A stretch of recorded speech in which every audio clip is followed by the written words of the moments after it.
Do not be available. Picture this. You're in the library knee-deep in your textbooks, trying to study, but your phone won't stop buzzing. A friend tags you in a group chat about a late-night party. Your roommate texts, "Help me with this last-minute note." Notifications from every app demand a slice of your attention. Sound familiar? We live in a time when being reachable 24/7 has become a badge of honor. We brag about how plugged in we are, constantly at everyone's disposal. But here's a secret that so few realize.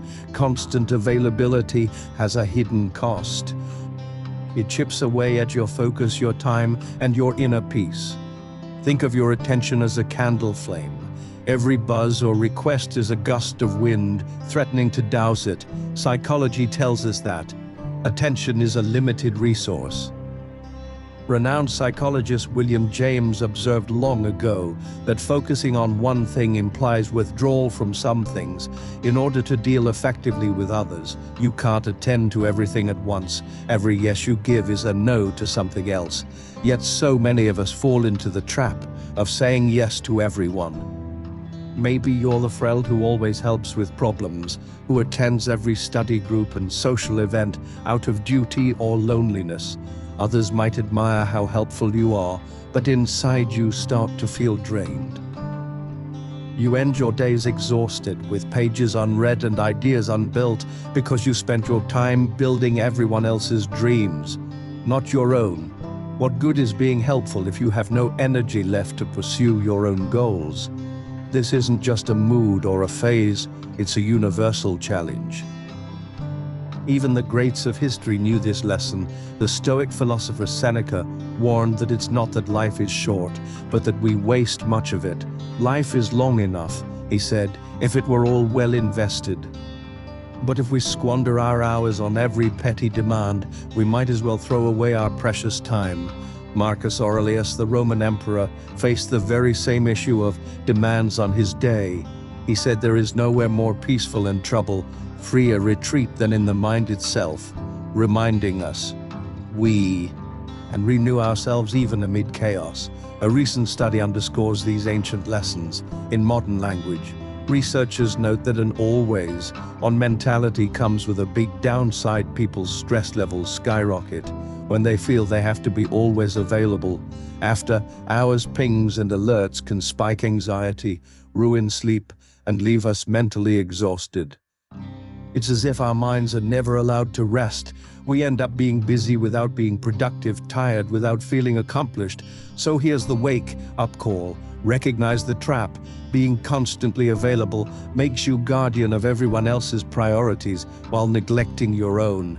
Your time and energy are not unlimited. They are your life's currency. If you don't guard them, others will spend them for you. The first step, then, is awareness. Realize that being on call isn't a virtue when it means you lose your own path. Consider this. Some students set strict unavailable hours for themselves. At first it feels strange.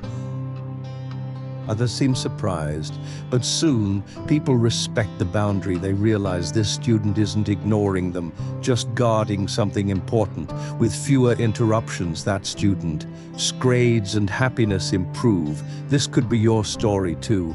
Now pause and reflect. Is your life richer because you answered every call, every message, every invitation? Or might you be letting urgent distractions steal the time meant for what truly matters? Recognizing this is the first step toward reclaiming what is rightfully yours. It's not selfish to defend your minutes. It's wise. Now that you've sensed the costs of constant availability, it's time to flip the narrative. You have the power to become unavailable on your own terms. Imagine this instead. You shut off the buzzing for an hour and devote that time entirely to your biggest goal.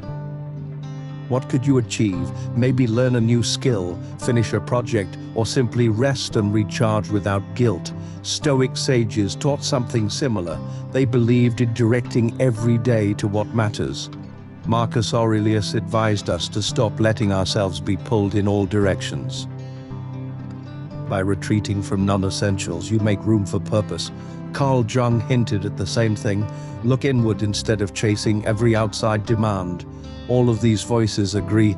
Retreat a little from the world, and you'll find more of yourself. Real empowerment is understanding that your time is precious. Author Cal Newport calls dedicated focus deep work. People who practice it guard their schedules fiercely. One engineer reported blocking 10-11 am each day as focus time, turning off chats and email. He was surprised to find co-workers simply stopped scheduling him during that hour. He became unavailable, and as a result, his work quality and confidence soared. You can do the same. Maybe decide that after 9 p.m., you won't answer text that's reading or sleep time, or tell friends, hey, I'm offline now. I'll get back to you soon. Over time, people learn to respect it. The more you honor your own boundaries, the more others will honor them. You might even inspire friends to set boundaries for themselves. There's even a name for turning away from distraction. JOMO, the joy of missing out. It means taking delight in being present with what you choose instead of stressing about every ping. Imagine scrolling less and thinking more, unwinding with gratitude instead of anxiety. Many people who chase everything end up stressed and sacrificing sleep. By contrast, you can wake up rested and focused, having said no to one extra commitment so you can say yes to something truly meaningful. Now you might worry, won't life pass me by if I say no? Actually, the opposite happens. By protecting your attention, life comes into sharper focus. You become more creative, more effective, more at peace. You realize being perpetually available is a thief of achievement. Each hour you reclaim becomes an hour building toward your dreams. Powerful change comes from small decisions. Guard 1 hour a day, 1 day a week, just for yourself. You'll be amazed how fast your goals come into reach. Stand tall and make a pledge your time is yours. From now on, only let in what truly deserves it. Remember, even philosophy and psychology back this up. You're not rejecting the world, you're rejecting chaos for clarity. We often idolize being busy, but what if that busyness is actually preventing us from doing our best work? Ask yourself, if not now, when? Each time you feel that tug to drop everything, pause and breathe. Saying I'm sorry I can't right now isn't a betrayal of friendship or duty. It's a reaffirmation of purpose. The people worth having in your life will understand, and your boundaries will clarify which tasks truly matter. Feel it. Maybe you notice your heart rate slow down just reading this. That's empowerment freeing. Like lifting a weight off your shoulders. You are not alone. Voices from and sees sage to modern scholars walk beside you. They teach the same lesson. Guard your attention like a treasure. When you take back control of your time, you aren't being rude, you're being human. This is your call to action. Cherish your focus and protect your peace. You have the knowledge and the permission now. Every no to a distraction is a yes to your dreams. Your future self will thank you. Awareness and motivation have set the stage. Now comes the work of practice. How do we actually build these boundaries? It starts with decisions and small habits. First, set clear priorities for yourself. Write down what truly matters. Maybe it's acing a project, mastering an instrument, or simply feeling rested and happy. When a new request or distraction pops up, measure it against those priorities. If it doesn't serve them, give yourself permission to say no. You could say, I'm sorry, I can't help right now, or let me get back to you after I finish this. Practice politely declining. No need to explain or feel guilty.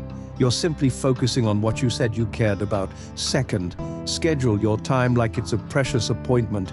Use your calendar and alarms. If you decide that 6-8 p.m. is study time or meditation time, mark it. During that time, silence your phone or even put it in another room. If classmates group chat about a party on your watch, don't feel compelled to join. They can wait until morning. Many people find that after a few evenings of this, friends simply stop texting so often at night. Third, create a physical and mental environment for focus. When you study or work, eliminate distractions. Close unused tabs, clear your workspace, and use website blockers if needed. Find a quiet spot, maybe a corner of the library or a favorite cafe. Make it a habit. Wherever you go, you're signaling to your brain and to others that this is focus time. Even wearing headphones, whether playing music or just for noise cancelling, can mean I'm working now. Fourth, communicate your boundaries kindly. Set office hours with friends or roommates. Let's agree that after 9 p.m. we're offline unless it is urgent. As a student, apply similar rules to group chats or study groups. When you respond, be clear, I'll get back to you tomorrow, or I have my phone on do not disturb until 5 p.m. Over time, people catch on to your style. They'll adapt and even admire your discipline. You might wonder, does this mean never having fun? Of course not. Boundaries are not walls, they are gates you control. You will still meet friends and answer messages on your schedule. For instance, you might say, I'll reply after dinner, but I won't check my phone in class. Soon your friends will adapt and even admire your discipline. Another tip, find a focus partner. Agree on phone-free study sessions together. With phones away, you'll be amazed how much gets done, and you'll encourage each other to stay on track. Acknowledge it feels strange at first. Your brain is used to buzzes and approvals. It may whine or panic. When it does, remind yourself this is change, and it's good for you. You are retraining your mind to focus on what matters. Each time you resist a distraction, it's like doing a push-up for your concentration muscle. Consistency is key. It might take a week or two before this new habit feels natural. But with each passing day, you'll notice the payoff, bursts of insight after uninterrupted work, or a sense of calm after an evening without phone pings. Remember, even an emperor needs solitude. Marcus Aurelius showed that tranquility can be found even in a busy life. Modern science agrees, and always on lifestyle raises stress, so practice a response delay. If a notification pops up, wait a few minutes or until a break to check it. This simple pause, choosing not right now, I have a focus task, is a powerful habit. Each of these steps is a tool. You don't need to master them all at once. Maybe start with just one. Today, silence your phone during one study session. Notice how it feels when you're not jumping at every ding soon. This will feel natural. Setting boundaries is an act of self-respect. By doing these things, you're telling yourself, I value my goals. And ironically, you'll find it strengthens your relationships too. When you're rested and focused, you're a better friend, partner, or classmate because you're fully there when you say you will be. So take a deep breath. You have the knowledge. You have the inspiration. Now build your boundary, brick by brick. Slowly, you're building a life on your own terms. By now, you've seen the path ahead. You know the pitfalls of being always available, and you've gathered the wisdom to change it. Now it's about cementing this change into your life. Remember, boundaries are habits, and habits are built one day at a time. Consider the future you want, a calmer mind, deeper focus, better grades, or more creative breakthroughs. This isn't a fantasy, it's within your grasp if you guard your time. Each time you protect an hour of study or silence your notifications, you're investing in that future self. Think of it like banking minutes in the personal account of your dreams. Keep track of your progress. Maybe journal or reflect each night. What did you protect your time for? Did you finish that paragraph, write that page, master that chord? Celebrate each victory, even the small ones. This is proof that setting boundaries pays off.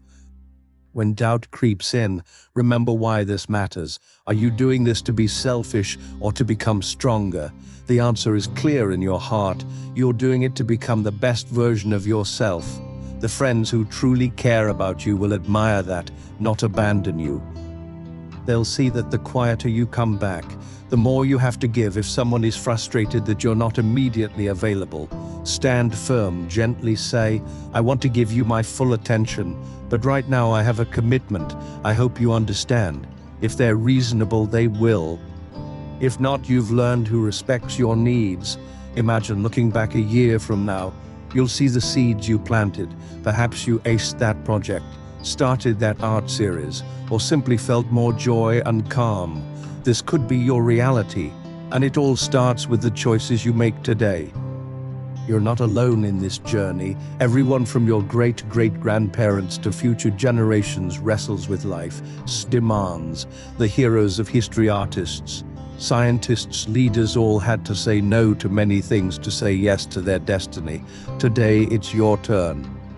You have the same choice: to dance to every tune or to pick the symphony you want to compose. As this message draws to a close, let one last truth resonate.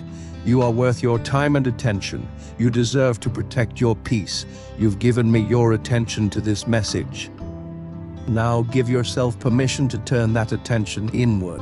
Don't just be available, be unstoppable, mindful, and in control. The peace and productivity you gain will be proof enough